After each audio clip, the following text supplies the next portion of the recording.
Me, I am a memoir. I said a memoir. We're going deep. We're going down to deep into the regular verse. Oh yeah, the regular verse.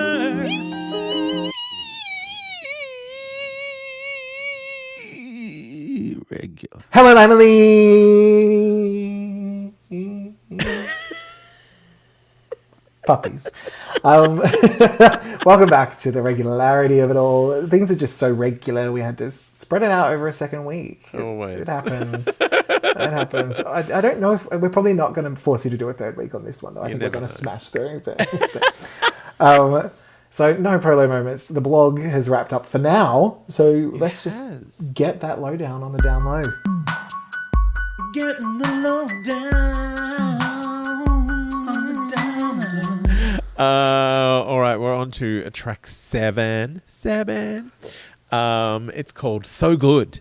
Is it? This again is Rockstar and soundtrack with Taylor Parks, Yakub Kasawa, Pitts again, Kay Stevens, Jennifer Lopez getting her 1/3 in, and produced by Rockstar and soundtrack again. How do you feel about So Good? So I said this was so good right up until the chorus. I just think the chorus should have been better. Yeah, Because I thought that the verses were fine. Like it felt like it was going somewhere. It had like it's a Stranger Things kind of synth going on, and I'm like, okay, where are you going to take me? And then I was like, we're going to take you absolutely nowhere. yeah. So yeah, what did you think? Yeah, same. I'm like, these songs are all starting to sound the same. Whiny chorus, annoying verses. I like that she's having a go at finding a different way of singing. Totally. In each of them. Totally. Like, I'm like, oh, well, I'm impressed with that because she has not done that. It's taken her 8 albums. And I'm like, look, if it's her, great. Yeah. But I don't love it. Yeah, I felt this song was a missed opportunity. Like, it just needed someone who hadn't heard it yet to come in and go, oh, you just need to change that. Like, put a bop of a chorus in, and this could be like chill, chill, chill, bang, and then back into the chill. But but it gets whiny really quickly. And it just makes me want to watch Stranger Things. Yeah. All right, I'm real. What percentage of the song do you think she sang? Again, I think this is all her, so I'm going to go for a mid to high. It's just they have gone in on the reverb and all of that, but it all sounds like her. Yeah, I'm saying mid-low. Like, again, there's a lot of, trying to make her not sound like her, which is a weird thing to do. And are you pro-low or no-low? This is another or.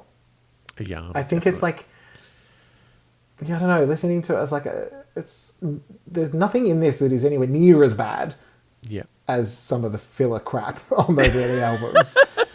Like, filler crap. That was my name. Are you going for a no? Yeah, I'm no-low on this. It's I feel like this is a trio of relentlessly regular songs right in the middle of this album. This is her memoirs. Yeah. Of an imperfect album. On to track 8, Let It Be Me. Yeah. Written by Harmony Samuels, Kirby Lorian, and Jennifer Lopez. Produced by Harmony and Corey Rooney. Let it be someone else who sings this. Look, I got to say, it's great for a couple of minutes. And she's singing at her speech level voice, which I think she's really skilled at. There's the sparse production of the Spanish guitar. I was surprised to be enjoying a J.Lo ballad. Yes. And then there's an unexpected and very unfortunate key change in the middle of a phrase, and she stops coping. But she's had a red hot go. She hit some notes. I'm not sure which ones. And I actually think she manages a lot more of this than I was expecting. I kept expecting it to go completely off the rails, and it never quite slipped off. Yeah. But it was never quite pleasant. See, it's funny because my first thing that I've written is I'm going to say something that I don't think I've ever said about a J.Lo track. Yes. Her vocal is lovely. Yeah.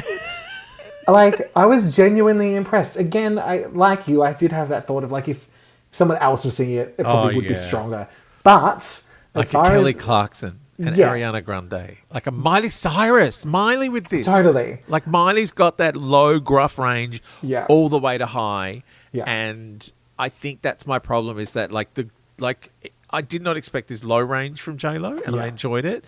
But then when she got up high, it was just like, oh, you're just setting my teeth on edge a little. Yeah, and I think that was, as I listened to it, it didn't do that to me, but I thought it could do it for other people. Because again, like there are certain artists out there that are very popular, but I don't like that. Certain tones.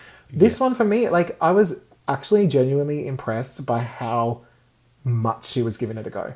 And how much actually landed. And there were tones and shades in her voice that she had played with that she has never played with. I was like, I didn't know you could like make that. You know, I didn't know that would go there.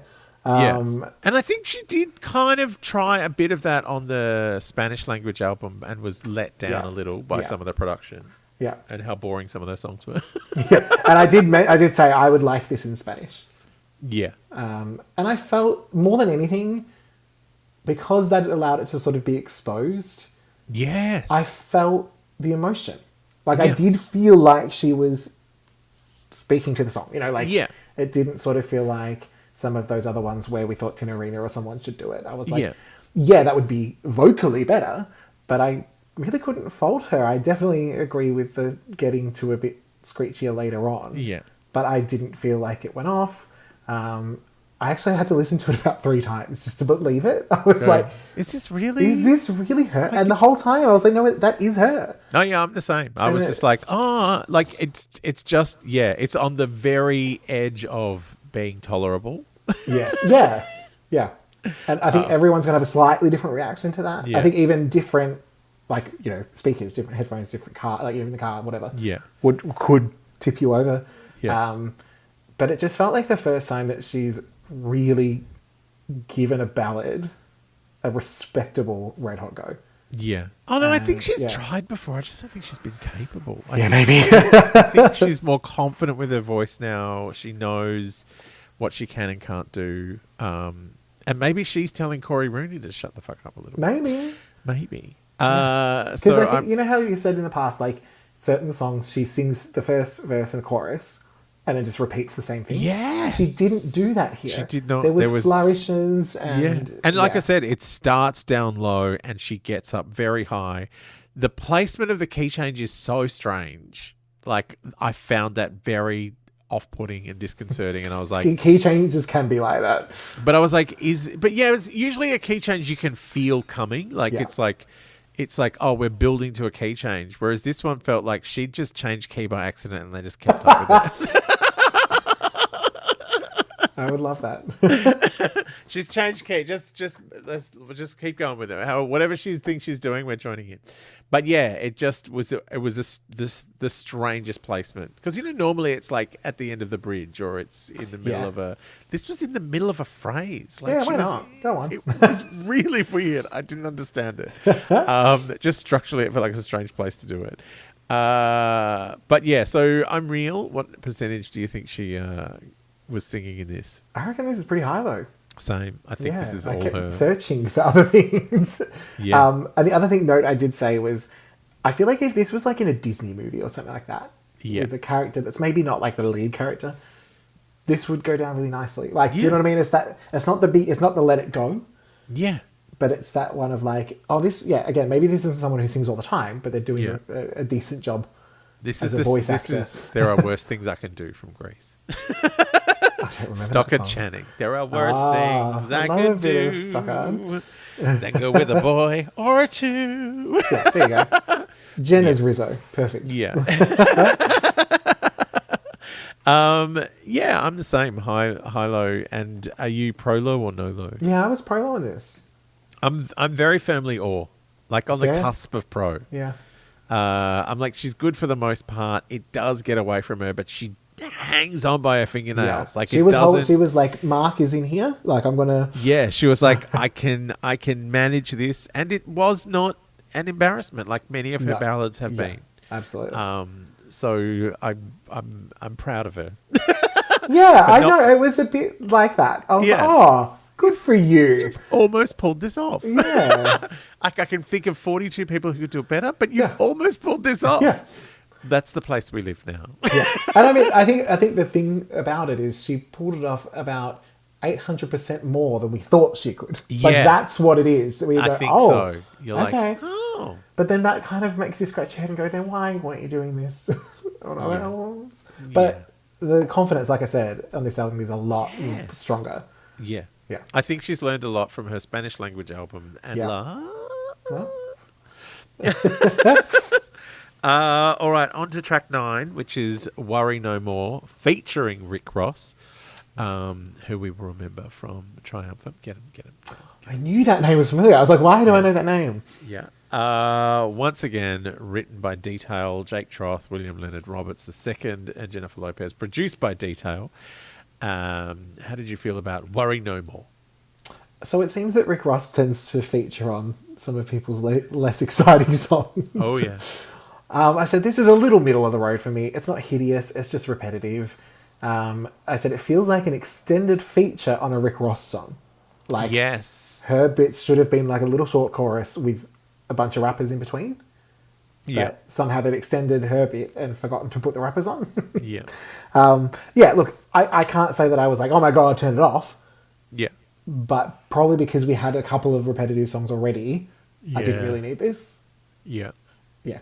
I just thought this was another Riri ripoff. Like, I was enjoying it until the chorus and the auto-tune kicked in. Sure. And then down at the end of the song, after the Rick Ross feature, it sounds like they're trying to use the pitch shifter to make a different song to the one she sang. And I don't know that she consented to that. And then remembered that Detail is the producer and he's not big on consent. Oh, gosh. And see, like, I'm not super across Rihanna's music. So I know the hits, obviously. Yeah. But I'm wondering if, like, there's things I'm missing on this whole album that are familiar, but not to me. Like, to me, I'm like, oh, I haven't heard this before. It's just got a Riri vibe. Like, Sure. it just feels like one of her, you know, not one of her hits, but just one of her other songs. It's just, it's ordinary. Like, it's regular. But yeah, I also like. It honestly does sound like they're trying to fix her in post to make her sing something else. Like, it's like, why are they putting so much processing on her voice? Like, it's not. None of it sounded necessary. None of it sounded stylistic. It just sounded like, did she not sing those notes, or did you decide to change the key on her after the fact? Like, it's weird. So, I'm real. What percentage do you think she's saying? I reckon this is sort of mid to low. Yeah, I'm very low. With those smushed help. Yeah. And are you a pro low or no low? This is a no low for me. Same. I'm equally no low. Yeah. I don't like Detail. I don't like this Rihanna ripoff, to be honest. And see, like, just people can see that I can go there still. It's nice to just be sure that I can still go to no low if I have to. Yeah. You don't have to, like, but sometimes it's necessary. But I felt the need to, All right, we're on to track 10. It's Booty, album version featuring Pitbull. Yep. Single version featuring Iggy Azalea. Yeah. This is a confusing mess. It is. The album version is written by Corey Rooney, Jennifer Lopez, Benny Medina. Her manager. It's about her part. It's not that hard. Yeah. Possibly Chris Brown, Asia Bryant, Armando Perez, Thomas Wesley Pence, Louis D. Giddis, Tedra Renee Wilson, Danny Omarodic, produced by Corey Rooney, Jennifer Lopez, and Benny Medina. That's too many people producing now. That's too many people for a song that about has not much to it. This was kind of a minor hit.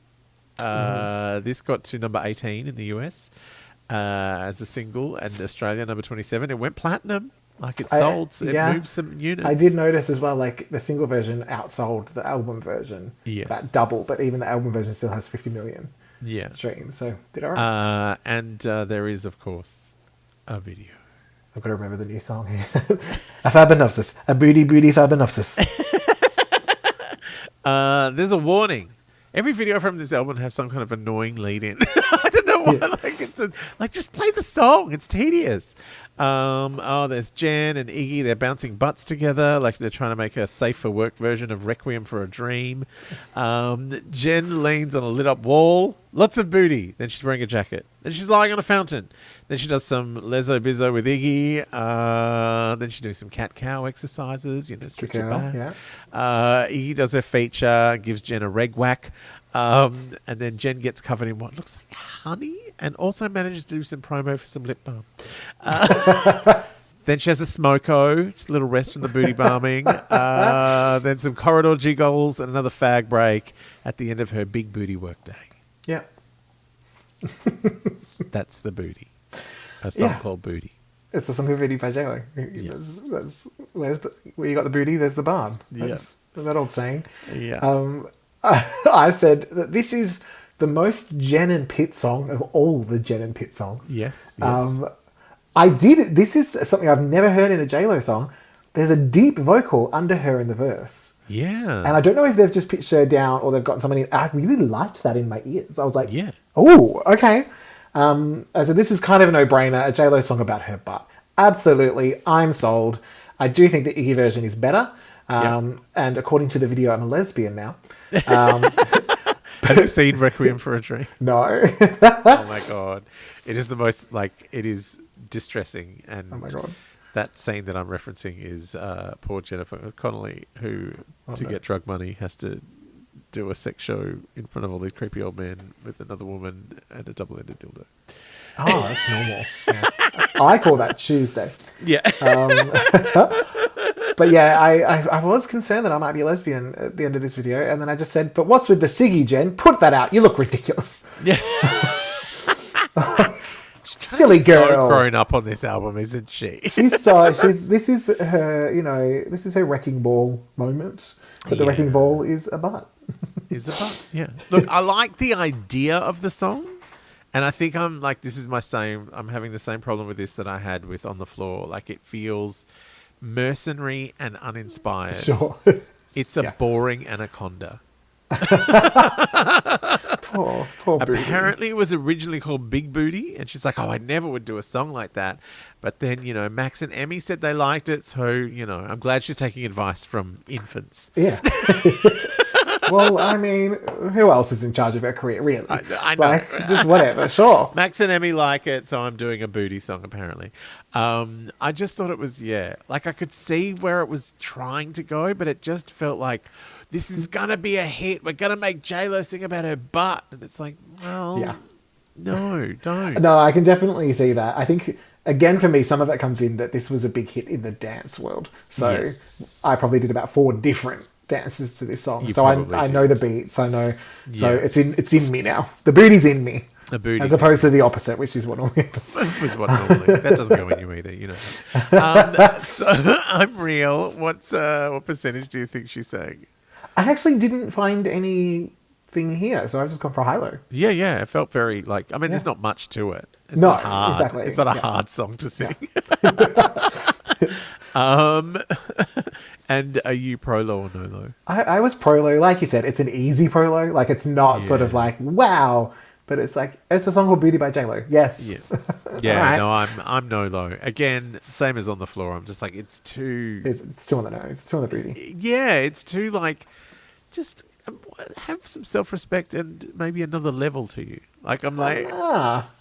She already did that on Let Me Be Me, whatever it was called. I feel like regular Jen plus Iggy Azalea is still not enough to equal Nicki Minaj. Like, seriously. Boring Anaconda. That's my only... Anaconda's I'm just nervous song. for you because now, you've been pro-low the last episode and now you're pro-Minaj. I know. So people are going to come after you. Look, I know Minaj as a person is problematic, but Anaconda is a banger. I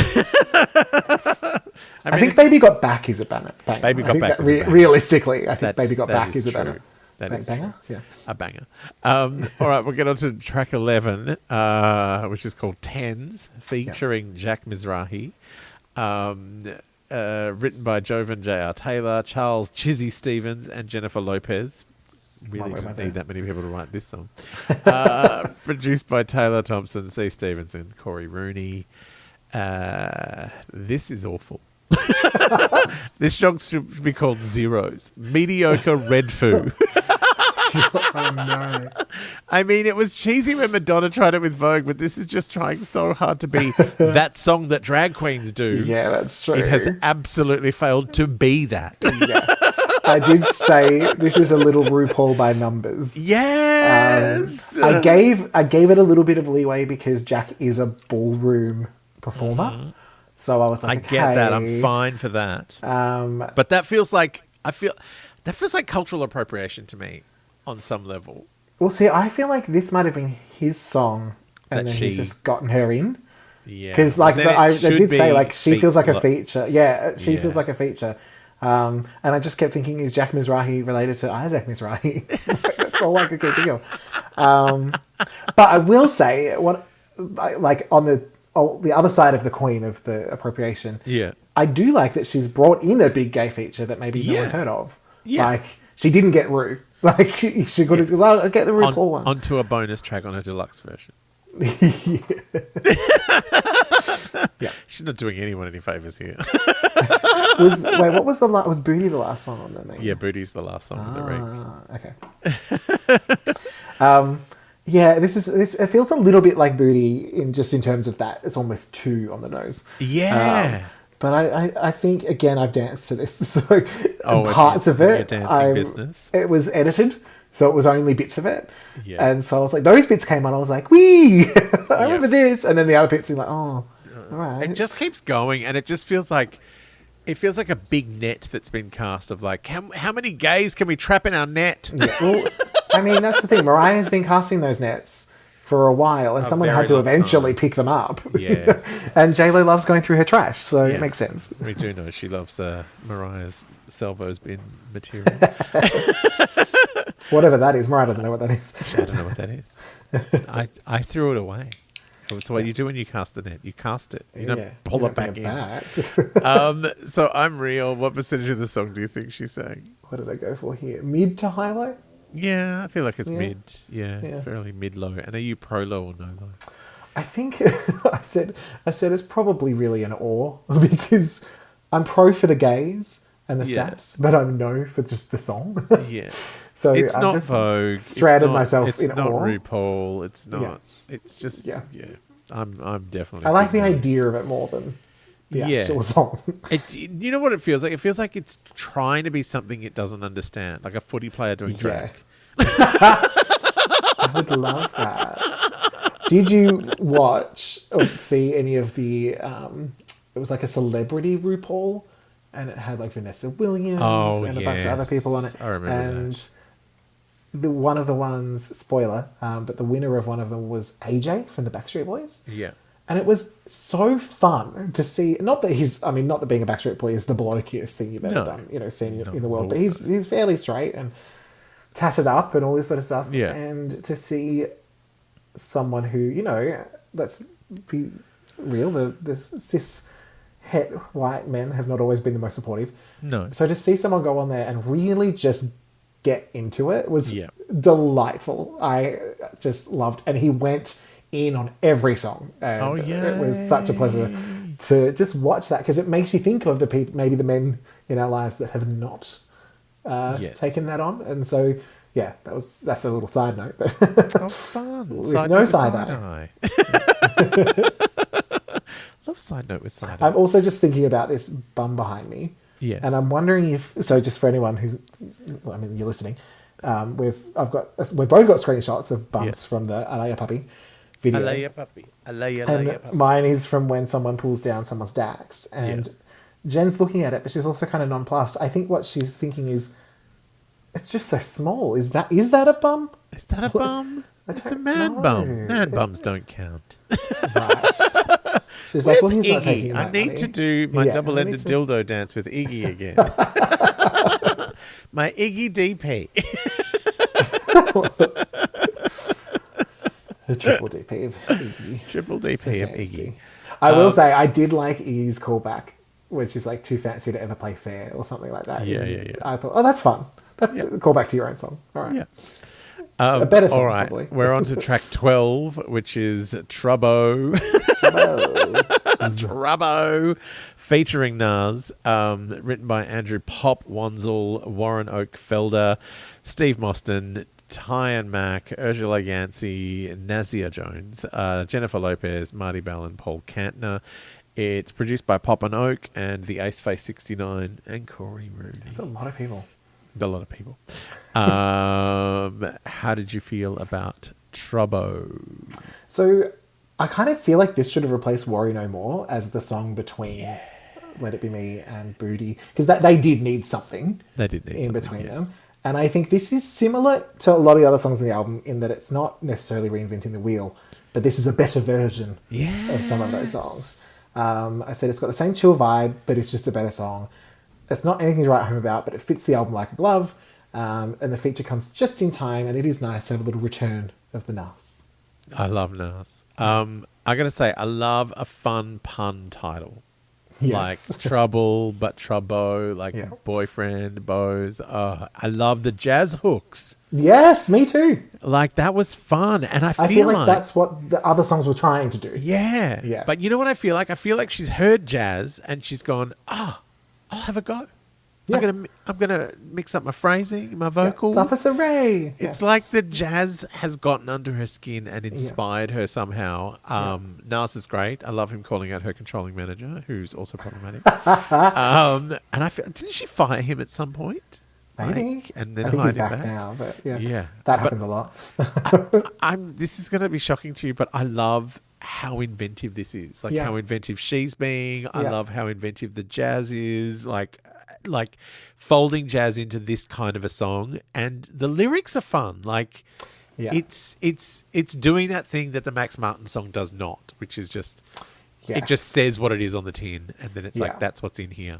Boring and there's shit. the sort of Whereas this is fun. There's like that slightly, it's like a voice box kind of sound. Yeah. Before it gets into the chorus, and it feels very Sex and the City. It feels very like they're playing with it on purpose. Like like you said, it's playful. It's not we're doing this because we have to. Yeah, it's like this could be cool. Yeah. Like I enjoyed this a lot more than I think anything else on the album. Yeah.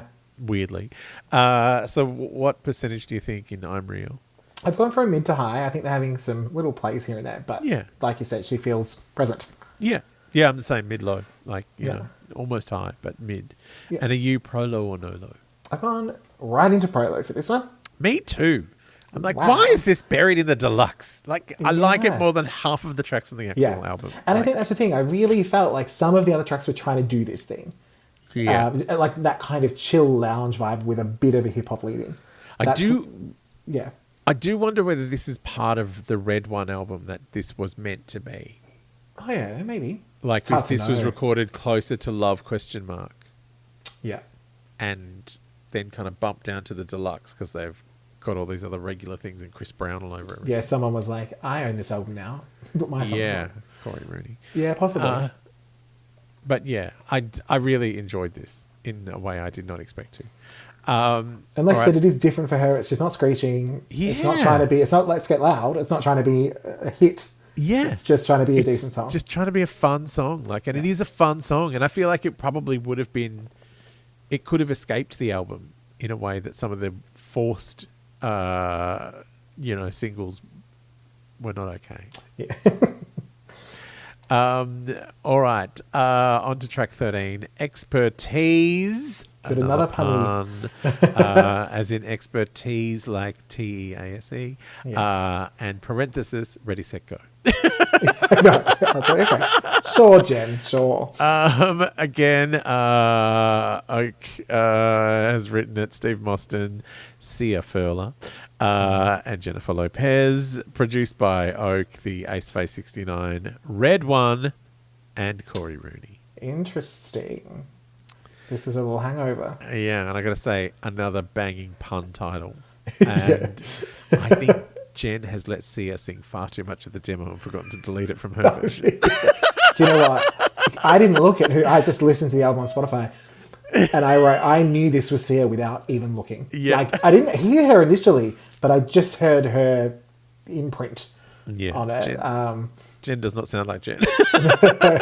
She sounds like Sia. I got to say, I really like this song, but it is wildly different than anything else on the album. And I kind of wish the album was more like this. Well, this sounds a bit Love-esque. Yes, it does. Yeah. I've written sort of similar reasons. It's definitely a bonus track because it doesn't feel like the rest of the album.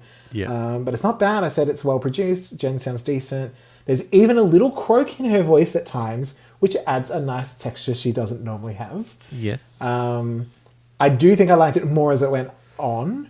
I'm the same. First it doesn't listen, really go I hated anywhere. it. I hated it first listen because it sounded like she was trying to be someone else. And then a couple more listens and I'm like, no, I like that she's trying to be someone else. Yeah. I don't think it really goes anywhere, but at the same time, that's fine. Most of her songs don't. And I was like, oh, hi there, Sia in the BBs. Yeah. And up a bit louder than normal. But at least you know, louder. you kind of know that it's her. Like, Yes. we're not pretending. You can go, oh, that's Sia. Great. Yeah. Yeah. Hilarious. I'm real. What percentage do you think she's saying? It's probably in the mid. She's there, but there's a lot of Sia. Yeah, I was wondering if there's anything lower than low, because there's a lot more Sia than low. Like she forgot to record her own vocals for the track, and they've gone, everyone will just think it's J.Lo. Yeah, that's fair. Sia and J.Lo, people get those two confused all the time. All the time. Oh my God, can you imagine her singing Chandelier? Oh my God. Are you pro low or no low? I was pro low light on this, so not all the way in, but yeah. Like yeah, you no, said, I'm, like I'm second pro listen. low. Like, cause I like pro low the song. I don't know that it's actually low. It's like a pro something. It's a pro unlow. A pro Sia. But yeah, this is definitely a hangover from that last album. Yeah, and I again, can feel that. I hear this and I'm like, oh man, that album was going to be good. Yeah. Then it got quarried. It got booty and puppied. Like it's. But at least vocally, he has not done anywhere near the damage that he did on Rebirth. Oh yeah, Rebirth is a mess. That was rough. Okay, track 14 now. Same Girl. Yes. Featuring French Montana again. Which makes me think this one was the original one, because this was going to be the title. Yes, yeah. So they got French Montana on this and then went, oh, he's already on that Alaya N-word that we've stolen from. Yes, that's true. Anyway, but he's back. Same Girl is written by Chris Brown, Thompson, C. Stevens, Ryan Righteous Tedder. When did Ryan Tedder become righteous with a Y? Yeah, that was weird. Yeah, that's a weird. That was the one thing that I did spot on Wikipedia. I'm like, what? How long has he been righteous? Mainly because I was like, Ryan Tedder normally writes good songs. Yeah. Also Jennifer Lopez, and produced by Thompson, Ryan Tedder, C. Stevens, and Corey Rudy. This was released as a single. Oh, yes. Sort of. It reached the dizzying heights of number 31 on some South Korean digital chart, and that's it. But there is a video. All right. A fabinopsis. It's the same girl. And French Montana's here, but I don't think he's in the video. An orchestra playing in the cold on a roof. Jen is on the roof in a hat and a fur-collared jacket. Then she's rolling out of her apartment in a leather jacket and a massive hoodie, and she says hi to the doorman, which she doesn't in real life. Yeah, absolutely. Oh, she's on the subway. On the 6! Oh, good girl. bless. It's a callback to her first album. She swaps carriages and has a look out the window. Then she walks through the streets. Then she gets a girl posse together. She has a dance under the L in the rain. Then she sits on a grimy stairwell in white fur. She hangs around the train station for a while. Some people take photos with her. Then she gets some strangers to chant her song that they've never heard before. Yeah. The end. It's funny, I speed watched this one because I'd forgotten to watch it because it was bonus And then track. French Montana does not turn up for the Does video. not turn up. No. It's one of those things that I was like, oh, this is a cute idea. I like that there's some moments where people are running into her on the street. I was like, oh, that's cute. But maybe because it wasn't a hit, I didn't sort of catch on to it. You know what I mean? Yeah. Like, I was like, that's a nice idea. Anyway. Yeah. Like, I like French Montana's bit.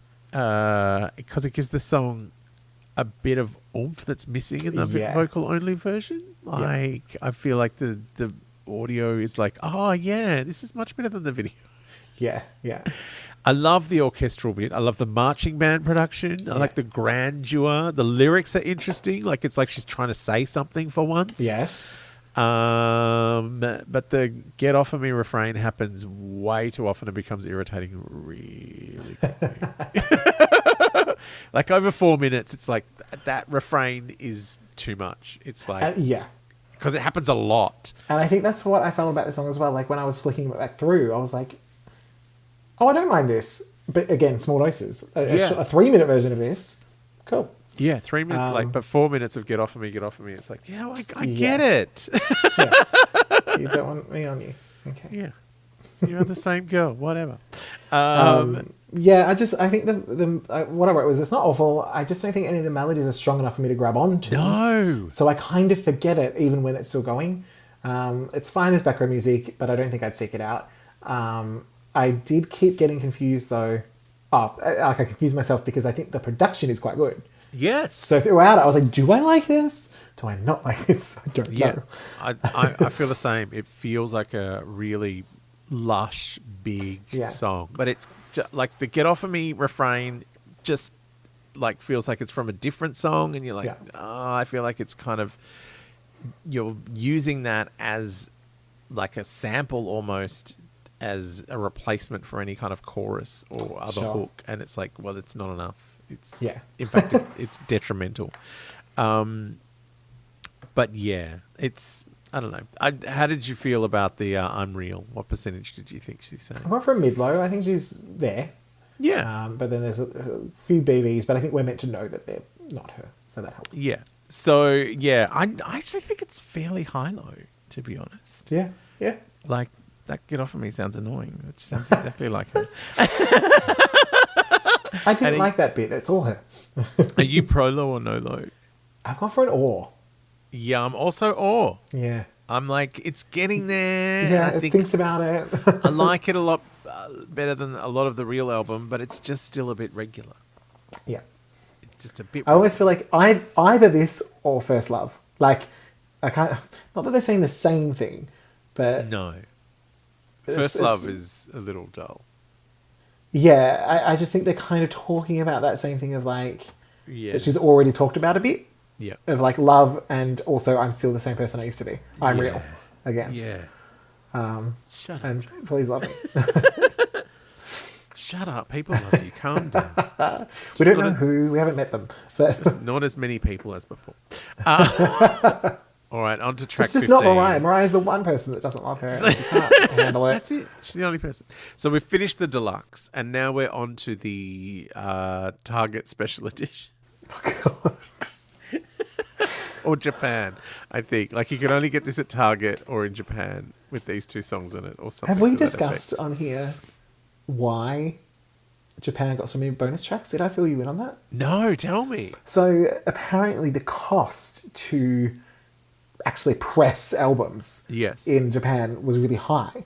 Right. So if this was in Target, it would be like $45. Yeah. So a lot of the Japanese fans of like Western pop music would import albums, which meant that the money wasn't going to the Japanese music industry, basically. Yeah. So they started offering incentives for the local Japanese fans to want to get the album. Right. Because it had more singles and sometimes a fold-out poster. And is that why we also got a lot of bonus? Possibly, yeah. Because I remember getting imports was a big deal because they came out way earlier. Yeah, yeah.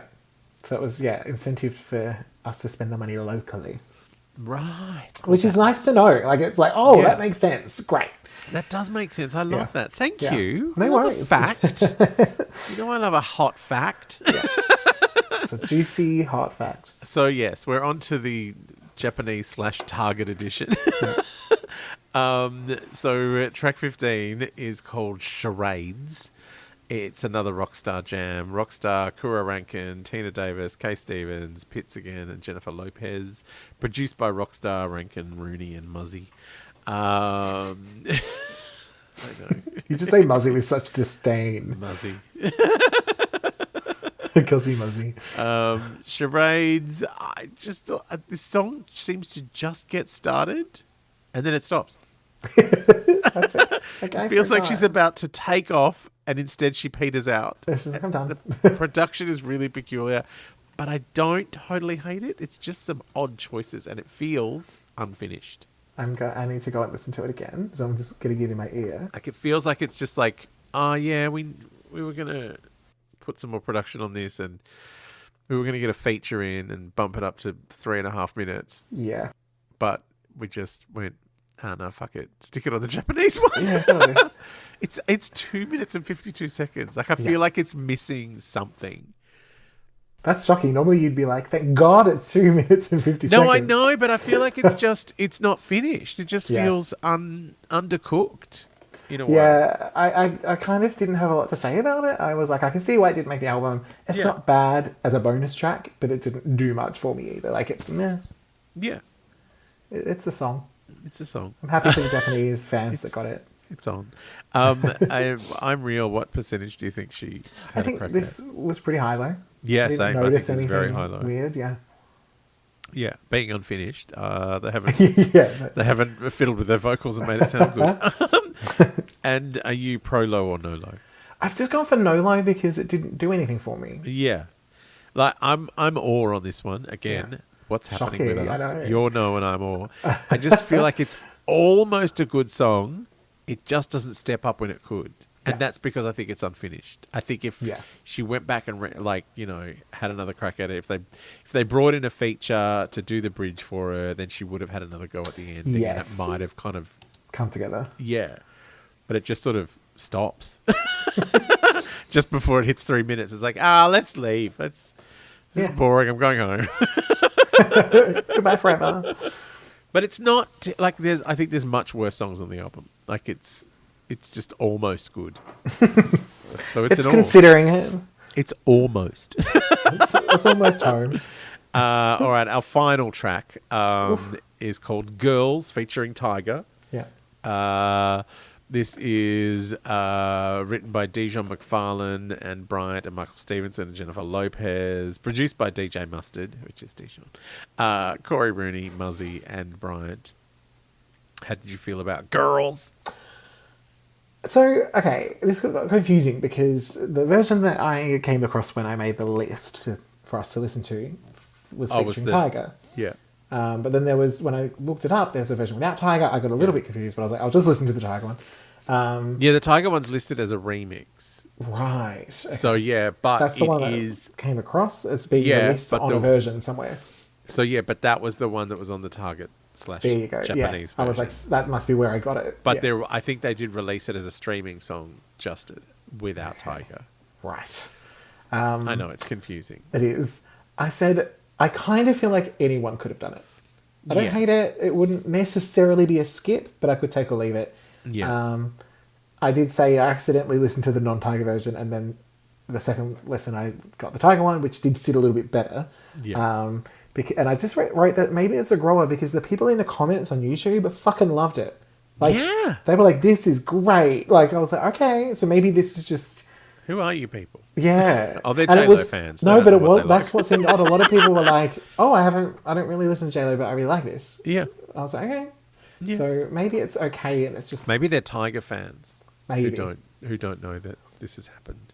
Yeah. At some point in the past. And then they go, what about you? Look, I got to say again, I like this better than some of the album tracks, even though it also feels unfinished.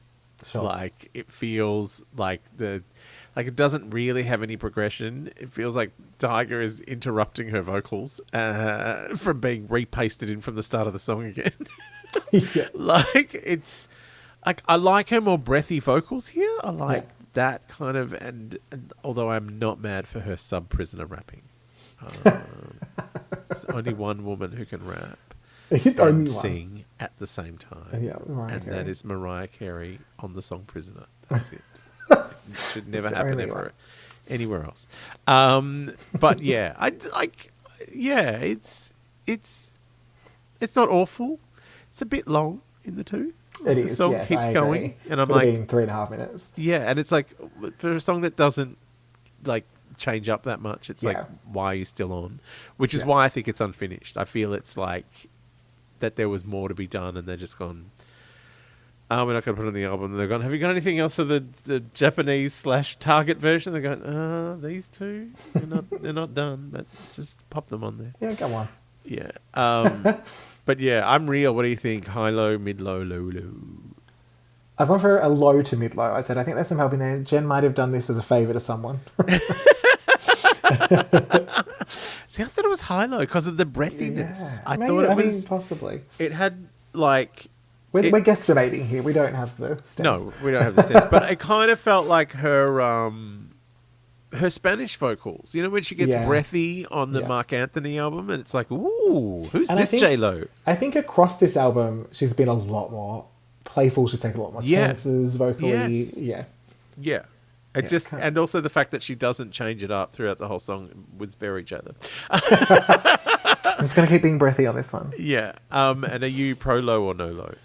This one's a pretty form or. Yeah, same. I'm an awe. It's like kind of fun. It's a laid back vibe. Yeah. You know, it's not trying too hard to be a booty song, or it's not trying too hard to be a pop song. It's just this is this thing I did with Tiger, and that. Yeah. Oh, put another little bonus. Go on. Pop it on. You've Everyone earned it. can love it. Well, that brings us to the end of the album. Yes. So how do you feel about the album overall? All right. So these are my overall thoughts. Are we ready? Yeah. So to paint the picture, I listened to this on a bad day. Oh, no. I was tired and irritable. People were fucking me off left and right. I was ready to be pissed off over just about anything, so I was primed to hate this. A J.Lo album with no major hits and a hip-hop lean? Absolutely not. So, knock me over with a feather when I sat and listened to the album that, while I can say is not a masterpiece full of bangers, was a well-paced, well-produced, and most shockingly of all, well-sung album that was pretty consistent across the board, and something that feels, for the first time in her career, like a body of work. Like it or not, it sounds like an album. Yeah. Even more impressive is that this is the same girl that Diddy couldn't make a convincing R&B hip-hop song for. Yeah. I think everything on this album, even the bad songs, are better than anything Diddy tried to make for her. I can't say how this compares to some of the other R&B hip-hop albums of the time, but as far as J.Lo albums go, I think it's a respectable and at times revealing effort. Yeah. So it's sort of like, I'm sad that Corey Rooney has returned with all of his regular ideas, because I loved the idea of Red One taking her into some bonkers Eurodance territory. Yes. Instead, we get a bunch of reheated urban leftovers. Like, it's the fact that there are better tracks on the deluxe makes me think Corey has no fucking idea. Then again, Jen loves working with him, so maybe she's got no fucking idea. It's so all over the place. There were no huge standouts like there were on Love. No, there weren't. Which means it's kind of back to the Regularverse with a big crash. The only good thing about it is how much her voice has improved. Yes. Since those first few albums. And I do think that's what it is for me that's really standing out, is the production and her voice are far stronger than the 7 albums before Love. Yeah. So I think I agree. It's kind of gone back to some regularity, but I don't think it's crashed as hard as. Oh no, it hasn't gone all the way back to Rebirth. Rebirth, that's rough. But yeah, it's certainly slipped a notch from. Yes. I mean, the last album had some shit on it as well. But I would argue that this sounds more like an album than this that. sounds more consistent. I will agree. Yeah. Even though it is weirdly eclectic, like it's swings from one thing to another. That's true. But it doesn't feel like, it feels eclectic, not mismatched, if that makes sense. Yeah. But yeah, I shouldn't be loving the deluxe songs more than the ones on here, which makes me think. I honestly think those deluxe ones were part of that OG. from the Red One version, and Corey's come in and just regular it up. Just get a bit of spray and wipe of regularity across there. So, if you can stand it, do you have a favourite song? Look, I'm going to give MVP to Let It Be Me, because... Ooh! She gave the that ballad. song a red hot crack, and I am, ballad. like you said, I'm kind of proud of her for that. I'm like, okay, it's not Love Don't Cost a Thing. It's not. But shit, you could have warned me, Jen, that you might have thought about trying something. Yeah. Yeah. My favourite from the deluxe is Trouble.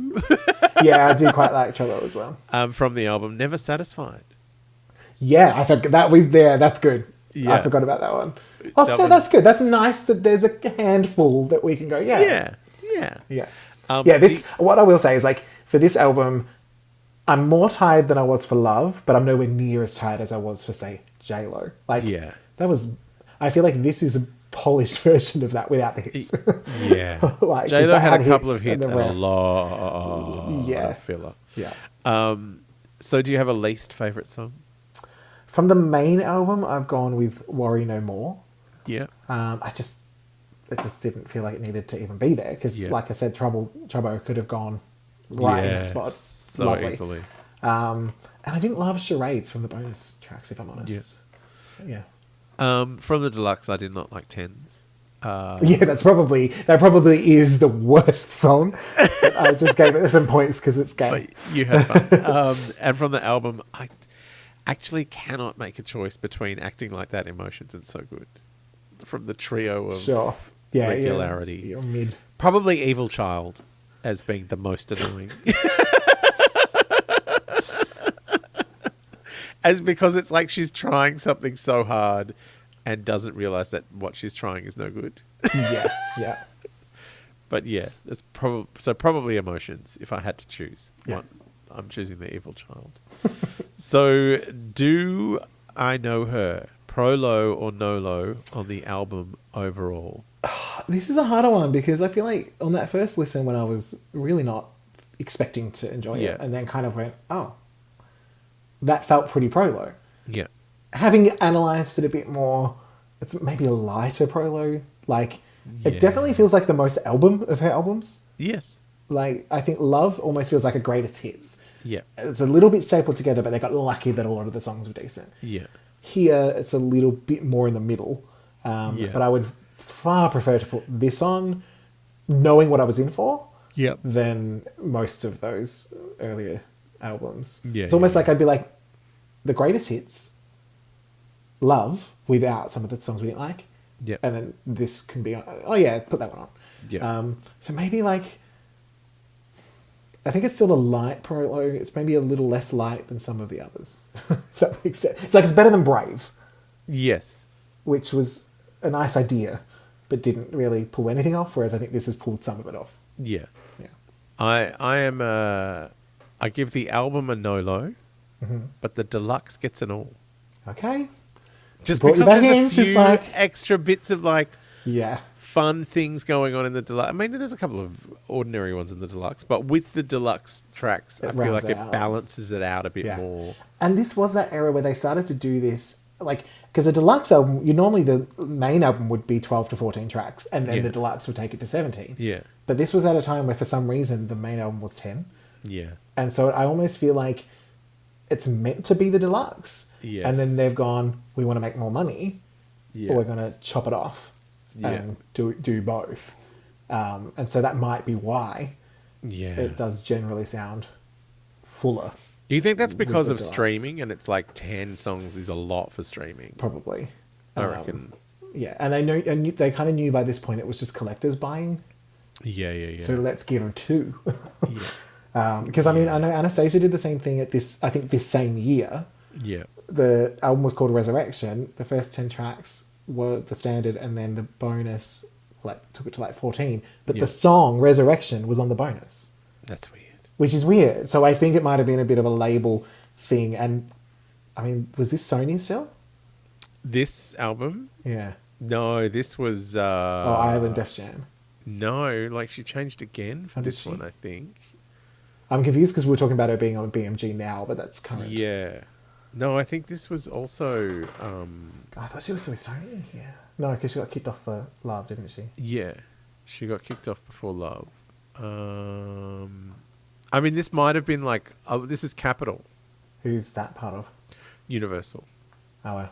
Don't know. I just thought, I'm pretty sure Anastasia was Sony, but I just thought maybe it was a thing they started doing at this time, to just split everything without maybe the artist's consent. Yeah, maybe. Because it is an odd choice. Because we had the deluxe version and then we had some more bonus tracks. Like it just kept going. You know what? I think Island Def Jam was wound up in 2014. Right. It was, and folded into the rest of Universal. So this is, she's still technically Island Def Jam, but she was moved across to their Capitol label. So still with Universal, but so technically, but not technically. No, so that makes sense. Like I can see why you would feel a little more satisfied after the whole course. Yeah, the entire meal, as opposed to just the entree and main. I needed a dessert as well. Yeah, fair enough. And have you renamed the album? I did. I remembered to do this one. So it's actually still called A.K.A. Yes. But instead of also known as, it's actually kind of all right. Mine is also still called A.K.A. but pronounced ah. That's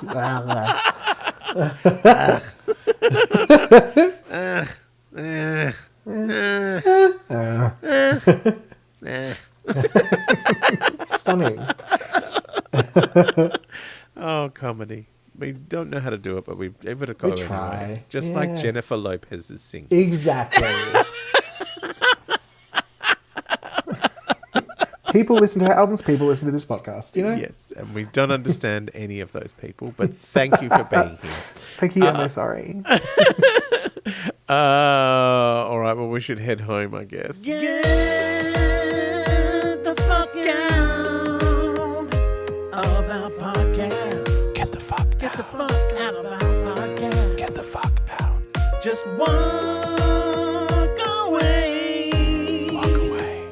You tacky regular bitch. Regular. Get the fuck right out of my face. Regular bitch. We're almost home, and that means we're leaving the Regularverse. I can wipe myself off. We could dry ourselves down. You can watch the I Love Your Puppy video one more time. I will say, like, I think I had a prediction early on that Jen might become a video queen. Yes. And I think the videos at this point, I mean, there's a lot of acting going on, but I'm enjoying the videos more than the songs. The songs a lot of the time, but that's okay. It gives you something to enjoy. Yeah. I mean, she's no Beyonce visual album level. No. But I find it's interesting that a lot of the songs that are quite mid are still getting decent budgets. Yeah. If you made a little DVD collection of Jen videos, you wouldn't be mad. No, I wouldn't be mad at all of those underpants either. I love the puppies. I love the puppies. I love your That's puppies. lots of puppies. Puppies. What puppies can we expect next Mariah Monday? Are you ready? Yeah, I'm probably so many puppies. myself. We are. I mean, we've done the TV cameos, so it would be only fair to do the movie cameos. Movie cameos. So we might be there for a few weeks. I have to look into it. We could be, because we've got Bachelor, Death of a Dynasty, State Property 2, Zohan, Butler, Popstar, Lego Movie. So I will figure out which ones are cameos. If there are any that are like bigger, we will delve into those separately. Yes. But thus far, they don't seem to be huge roles. They're not massive. No. But she does turn up and say things in all of them. Wonderful.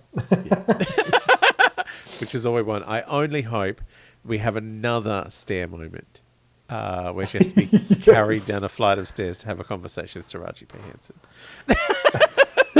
Still my favourite thing that ever happened. Do you reckon she'd just get a crane in? Be like, I need to go from here. I need a cherry picker because there's stairs. You've got to help me out. And if there's stairs into the cherry picker, you're going to have to get another smaller cherry picker that doesn't have stairs. I love when she gets men to do it, just barely dressed men to carry her. It's like that. I think there's a meme of someone, like they're saying that, she's doing the bare minimum. And is literally, they're just picking her up like a rag doll. She does not care. She's like, whatever. I'm singing. I can't concentrate on walking as well. Yeah. It's exhausting. Oh, bless her.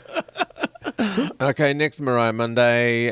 Mariah movie cameos. Our next Mariah Monday will be a few weeks away. We're taking vocal rest. Anyway, bye, Lamely. Bye.